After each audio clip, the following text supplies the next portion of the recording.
Another story I heard about myself. This one happened in high school. We had this teacher in high school whose kid went to our high school. His name was Mr. McNamara, and his son Jake McNamara went to our high school. He was a sophomore when I was a senior, so he was 2 years behind me. And Mr. McNamara was an asshole.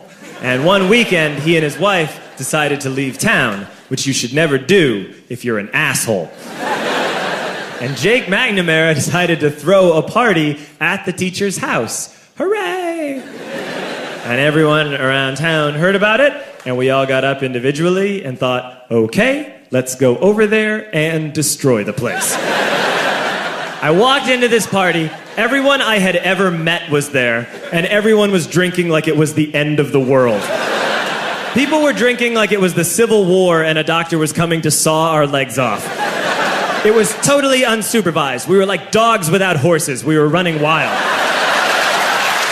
I walked down to the basement. They had a pool table in the basement. One dude took a running start and threw his body onto the pool table and broke it in half. Another kid found out which room was Mr. McNamara's and went upstairs and took a shit on his computer. So the party was going great. I'm standing in the basement and I'm holding a red cup. You've seen movies. And I'm standing there and I'm holding a red cup and I'm starting to black out. And I guess someone said like, something police. And in a brilliant moment of word association, I yelled, fuck the police! Fuck the police! And everyone else joined in. 100 drunk white children yelling, fuck the police. With the confidence of guys who have like already been to jail and aren't afraid of it anymore. You know, that like, I serve my nickel, you come and take me confidence. But white children. The reason someone had said something police was because the police were there. So a Chicago police officer walked down the stairs and got to the bottom in the basement and looked out over a sea of drunk toddlers yelling, fuck the police, in his face.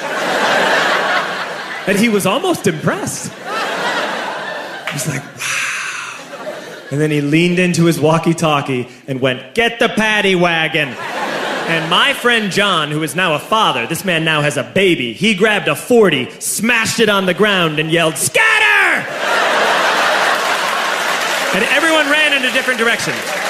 We all ran in different directions. It was like that scene in Ratatouille when the humans come in the kitchen and all the rats go in different ways. We all ran in different directions. I ran into the laundry room and I jumped up on the washing machine and I crawled out through a window into the backyard, and now I'm running through the backyard and there was this big chain link fence and I thought, I've never climbed a fence that high before. And then I woke up at home.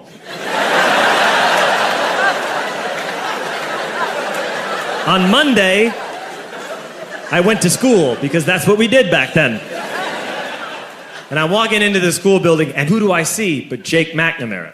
And he says to me, hey, were you at my party on Saturday? And I said, no. You know, like a liar. And he said things got really out of hand. Someone broke the pool table.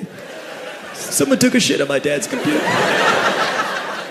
But the worst thing, he says, the worst thing is that someone stole these old antique photos of my grandmother, and my parents are freaking out about it. And I had that thought that only blackout drunks and Steve Urkel can have.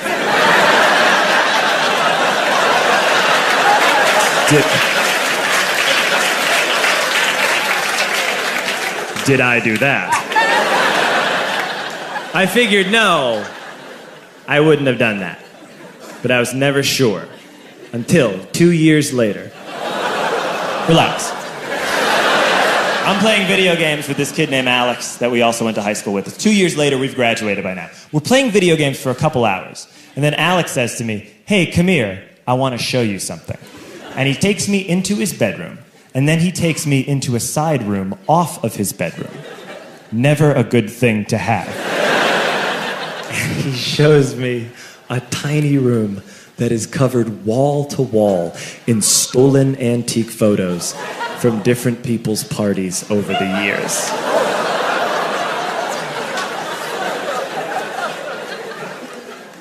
said, why? Why do you do this? And Alex said, because it's the one thing you can't replace.